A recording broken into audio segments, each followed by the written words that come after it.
Are you interested in building a Kaladesh Standard deck, but lack the requisite sack of precious diamonds? $40 Chandras? Just torch that overpriced card, alright? $400 to build Standard Delirium, filled with Flayers, Nissas and Kalitas? You must be delirious. $42 Lilianas. Well, don't worry, there is another hope, and it's a powerful and fun standard deck, one that is rotation-proof, where all 60 cards plus its sideboard only costs $20. That's right, it's the mean, green, power-doubling robot machine, and it is the perfect place to start standard for only 20 bucks. Let's take a look. The idea behind Mean Green Power Doubling Robot Machine is to make as much energy as possible and use it to either put counters on creatures, make 6/6 beasts, or just fuel your pummeler. I hope you ordered yours from the MTG shopping network when you could, because they are the cornerstone of this deck. The deck runs a full play set, which provides 3 energy when they come into play, and can give itself +X until end of turn, where X is equal to its power. The basic trick is to cast Larger Than Life on the pummeler, making it a 5/5, then spend your 3 banked energy to turn it into a 10/10 trample and swing in. But that's just the basic setup. There's ways to have more energy in your bank by turn 4, as well as backup strategies in case the pummeler gets knocked out. Let's see what else is in this deck. To start, if you do not have an extra pummeler in hand, avoid playing your first unless you have Blossoming Defense to protect it. This can also be used as extra or alternative pump for pummeler. The deck runs 3 Deathcap Cultivators for mana acceleration, as well as Sage of Shaila's Claim for 3 energy that create an amazing cumulative increase with pummeler, making the ideal play pattern Sage on turn 2, pummeler on turn 3, holding a Blossoming Defense as backup protection, and then turn 4 Larger Than Life. Pummeler becomes a 10/10 trample, 3 more energy makes it a 20/20 trample. You've still got that Blossoming Defense in hand and mana open. Swing for lethal, turn 4? What grade do you give my invention now, Head Judge Tezzeret?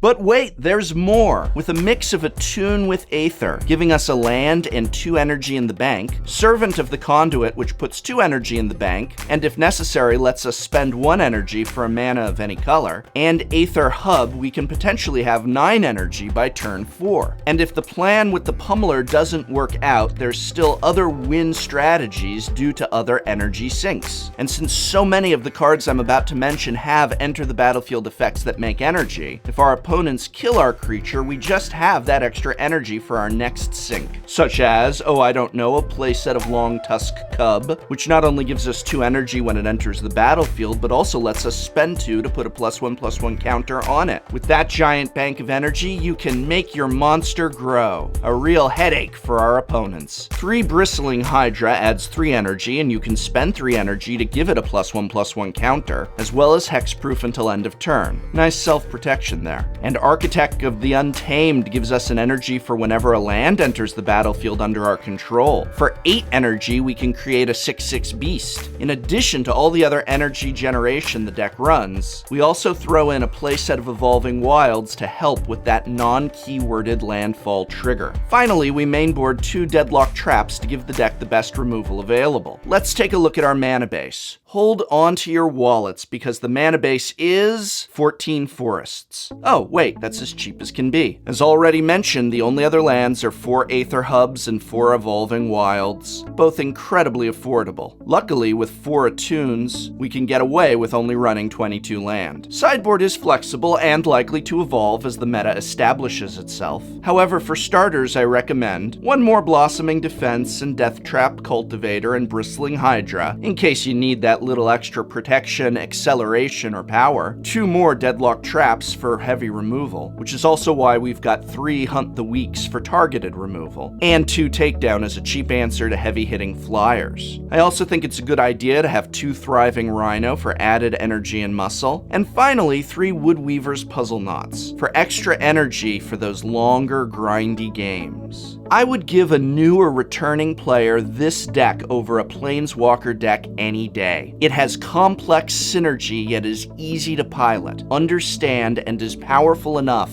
to not only play at Friday Night Magic, but also to win. This is a complete deck, not a stripped down build. Buy it and you're done. And it's rotation proof as well, so you can keep playing even after the next standard rotation. When Planeswalkers cost $42 and standard decks cost $400. If you're just looking to spend around $20 and play Magic, I can think of no better option. A Planeswalker deck won't get you here. A deck builder's toolkit won't get you here. So if you don't want to spend hundreds of dollars slowly building your way towards a real deck, and you just want to sit down and play Magic with the rest of us, this is the deck for you. I hope very much this video has been of some help to you. You can be of some help to me by showing your support for Tolarian Community College over at patreon.com, where your generous donations keep this channel going and growing strong. Deck list is in the video description, folks, and I hope very much to see you at Friday Night Magic, playing,